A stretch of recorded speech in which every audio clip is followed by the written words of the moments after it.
Hello, I'm Jeremy Gray, and this is the Tom Crean Show. On today's installment, we'll talk to the head coach of the Indiana Hoosiers about Indiana's strong 7-0 start. We'll also have a conversation about the game of both Cody Zeller and Victor Oladipo. We'll find out the history of the candy striped pants. Chris Reynolds will be on the Knicks English Hut hot seat, and much, much more coming up right now on the Tom Crean Show.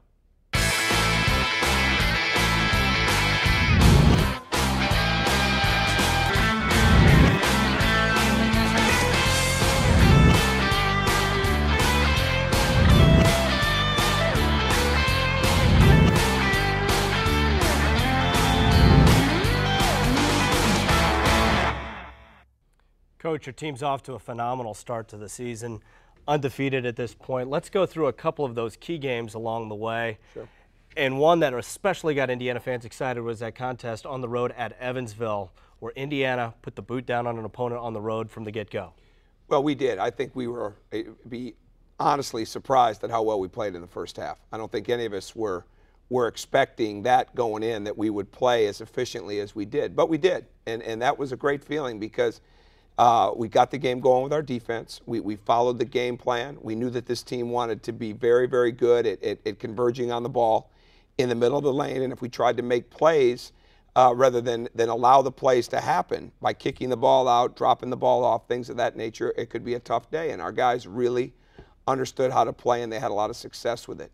Another one that really stood out was that contest against Butler at home. Butler put forth a great effort. It was one of those tough-as-nails type basketball games.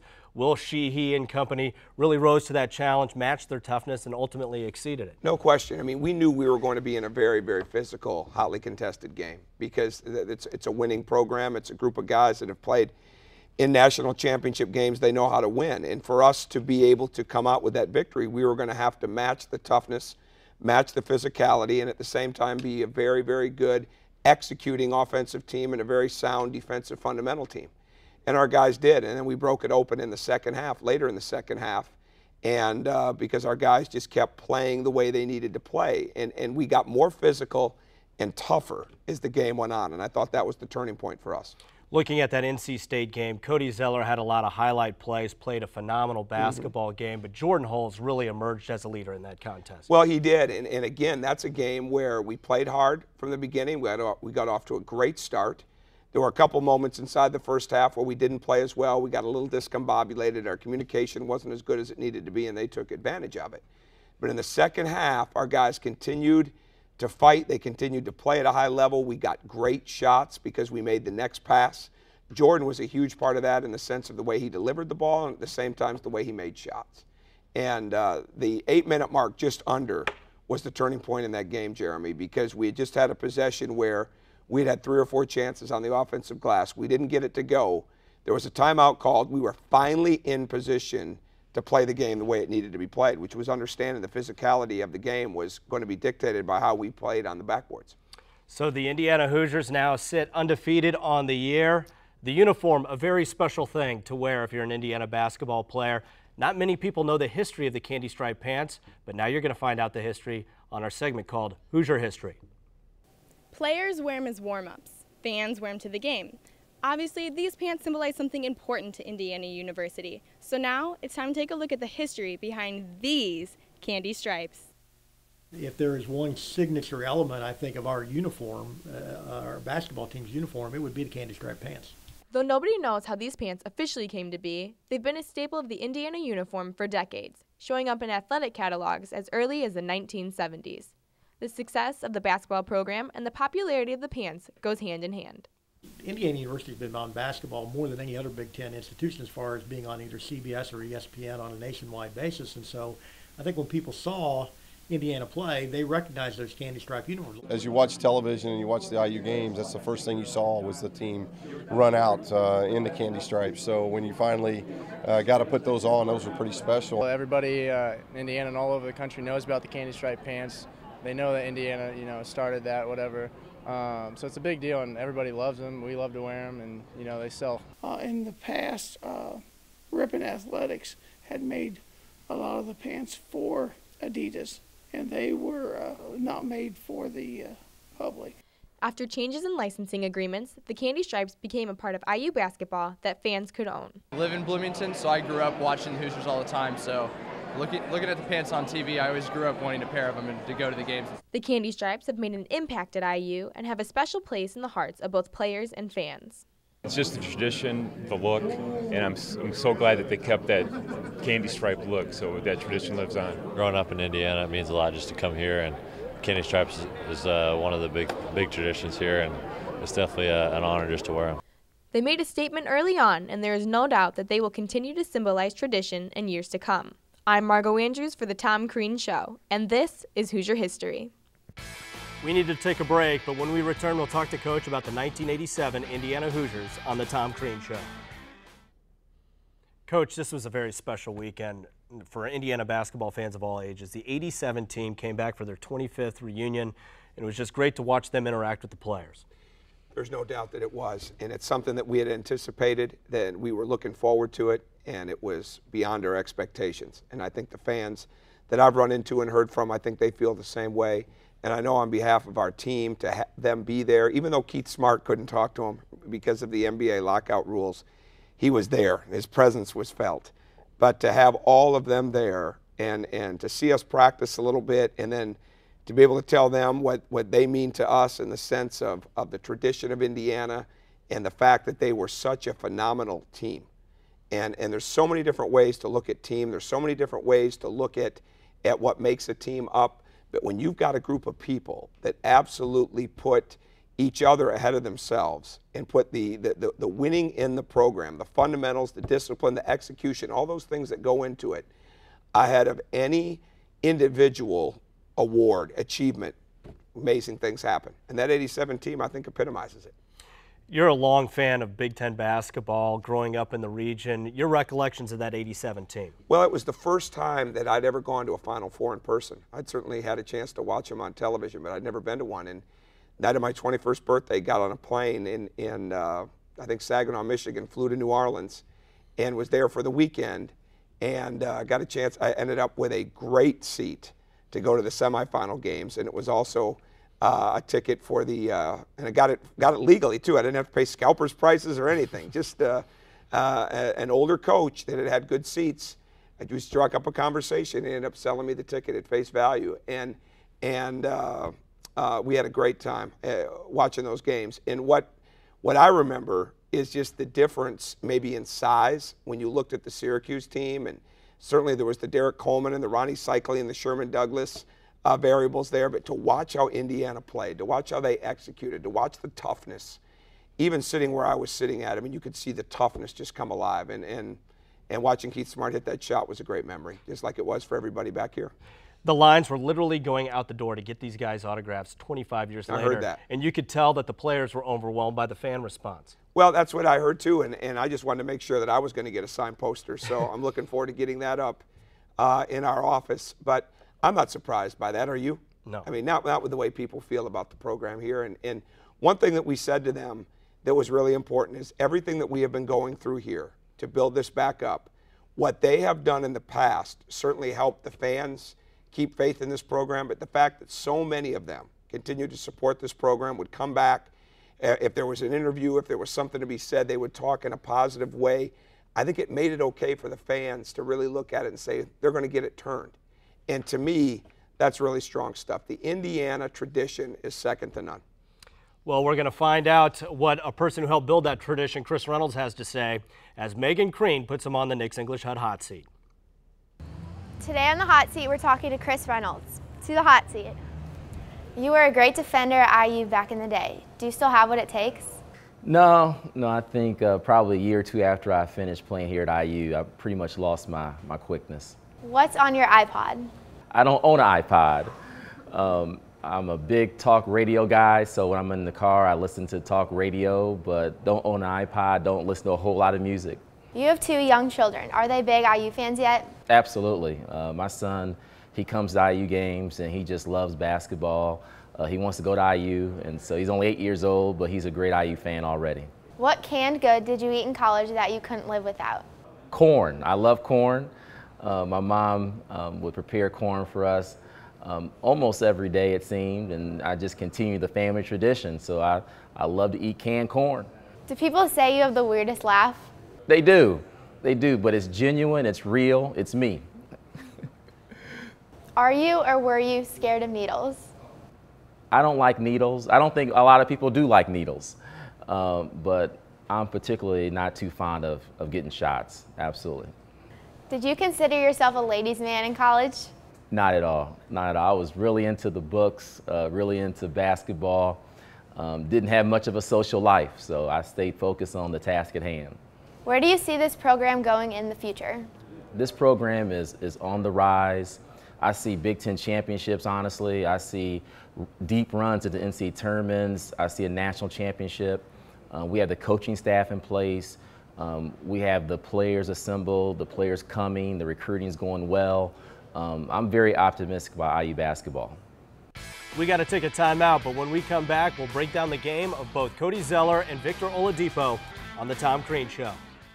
Welcome back, Coach. Let's take a look at two players who have been absolutely paramount to the success of this team so far this year, and start with the freshman Cody Zeller, three-time Big Ten Freshman of the Week. We're in the first week of December.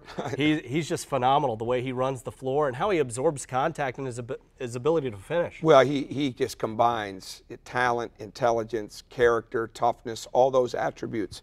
But what he is he absorbs things so fast. And you talk about absorbing contact. He absorbs what the game plan is. He absorbs how the game is being played. He absorbs how it's being called and officiated. And he's so fundamentally sound. So fundamentally sound. His high school coach, Gene Miller, did such a phenomenal job with him. And I know his father and his brothers did as well. This is the epitome of a year-round winner. Lori Zeller probably did the best job with him. But I'm not sure she taught him all the mic and stuff, though. She was a pretty good player in the family as well. But all the fundamentals that he has, he just continues to build them as he gets stronger, as he builds his athleticism and his college basketball mentality. And it's been a lot of fun to be with him because he really wants to get better, and he knows how to get better, and he's doing that. And he really lets the game come to him. It might be 7 minutes into the game before he gets his first basket, but it doesn't bother him, and he'll take over when he needs to. Well, we don't like it to go 7 minutes, yeah. but when it does, it's usually because he's figuring the game out. And again, I've said this so many times, but it's so true, and I think our fans are seeing it. You can go to him, and he can make a play, but you can also go through him. And his leaping ability, his ability with either hand, his footwork around the rim, all those things are really important. I think what fans will see over a period of time is they'll see him step out and shoot his shot more. They'll see him drive the ball more, and I think they'll see him even be a better perimeter defender. Victor Oladipo is a guy whose athleticism just jumps out at you, but also his joy and enthusiasm for playing the game, and he has been huge on both ends of the floor for your team so far. Well, he is, and our number one thing with Victor is to get him to be as consistently great as he can possibly be, because there are so many flashes, and there's some great stretches. But when you have a player with that kind of talent, you want to push him to be as great as he can be on a continual, consistent basis, and that's exactly what we're doing. He's had a game of 17 deflections already this year. We need him to rebound the ball at an even better rate, and I think his shooting percentages will continue to go up because he's a good shooter. He's worked very hard on that part of it. But he's a great example of what happens when you spend a lot of time in the gym.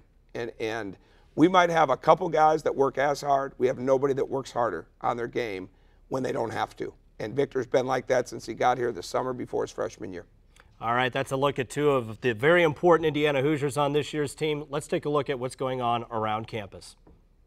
I think he's the first African American to attain his position as Surgeon General of the Navy. We have a rich, talented pool of people of all races, of all ethnicities, that we cannot afford to overlook, to marginalize, or to waste. It's been a wonderful career, and I've combined the best of surgery and medical science with executive medicine, and all to help the men and women of the armed forces. I felt it important to assist wherever I could within the university. David's legacy will forever be remembered because of his role in the $40 million endowment to Indiana University's School of Music. So my mother asked me what it was that I might like to have as a birthday present, and I did mention that she could endow the IU School of Music. He has a real interest in the lives of people. The most significant contribution I've made has been the development of the neuropsychological test called IMPACT, Immediate Post-Athletic Concussion Testing. He has distinguished himself through exemplary service beyond what might be required for a neurosurgeon. He was commander of the Joint Task Force of Southwest Asia and commander of the 9th Air and Space Expeditionary Task Force in Southwest Asia. And then, of course, his final assignment was as head of NORAD and was ultimately responsible for the defense of the homeland. She was given the Indiana State Teacher of the Year Award, and also that same year she was the first runner-up to the National Teacher of the Year Award. I wasn't the best teacher. I think I represented what is good in teaching. She became the first director of Hoosiers for Higher Education. By the time she retired from that program, there were 10,000 members strong. I can never repay IU, ever. We got to take a time out, but when we return, we'll catch up with the 1987 Indiana Hoosiers on the Tom Crean Show. Welcome back. This past weekend was the 25th reunion of the 1987 Indiana Hoosiers. Our very own Courtney Cronin caught up with the members of that team on our behind-the-scenes segment. It may have taken 25 years to get back to Bloomington, but it finally happened. The 1987 National Championship team gathered together for a reunion at Indiana and proved little has changed among the champions. It's a lot of fun being back here to where I'm not coaching against Indiana. The last couple times, that's what's had to happen. So this is a lot more fun, getting in Assembly Hall and seeing the banners that are raised. And, you know, you were on a team that helped raise one of those banners. IU and Coach Tom Crean, have been pushing to try and get this team back here together and giving him the support that he's trying to build a winning team here as well. Has only been positive. And it's the first time our group of 12 guys or more have been back together. Is always a special moment. Coach Tom Crean felt it was important to bring back the championship team to show the tradition and pride of Indiana basketball that dates back generations. And while no one on the current IU roster was alive in 1987, it is still important for them to learn from the experience of this team. In order for them to have a goal, to have something to shoot for us to come back and be able to talk with them, show them that we still support the program and what the program stands for, and also for them to be able to continue that tradition is very important, and to show them that it will get back to the prominence because, it's used to winning. Anytime you can kind of build upon and look to teams that have won championships, you don't have to know who they are or even know how they played, but just to know what we did as a team. And we were a very unselfish team. We were a team that we were a team. We were very together. We didn't care who got accolades or who did this, who did that. We depended on each other all the time. I may have made the shot, but we all had the same championship ring, and that's what we've tried to communicate with each guy talking about how important the team was. For the current Hoosier squad, a meeting with the 1987 National Championship team proves that they too are capable of such success and reaffirms the belief that others have in Hoosier basketball. At Assembly Hall, I'm Courtney Cronin for the Tom Crean Show. We're going to commercial. When we return, we'll have our Ask Coach Crean segment on the Tom Crean Show. Coach, we're going to close out each show with a segment called Ask Coach Crean, where we take a question from a fan, and this one comes from Jeremy Riddle. What do you attribute your team's strong defense to this year? Well, I think there's a lot of variables that go into it, but I think right now we're not taking chances, and they've understood that we're not a reaching team. We're not going to gamble. We're going to be aggressive. We're going to be aggressive without fouling. I would say the fouling part is a huge part because we were so poor last year at committing too many fouls. And there's a real accountability if you commit an unintelligent, a lazy type of foul. I mean, it's not going to be tolerated. And it's the same thing with taking chances on the ball. Your ball pressure's got to be great. Your help side's got to continue to get better. There's a lot of room for improvement, but I would say I would start really right there with the fact that we're not taking chances. All right, we want to thank everybody for tuning in to this week's installment of the Tom Crean Show. We'll see you next Friday on the Big Ten Network.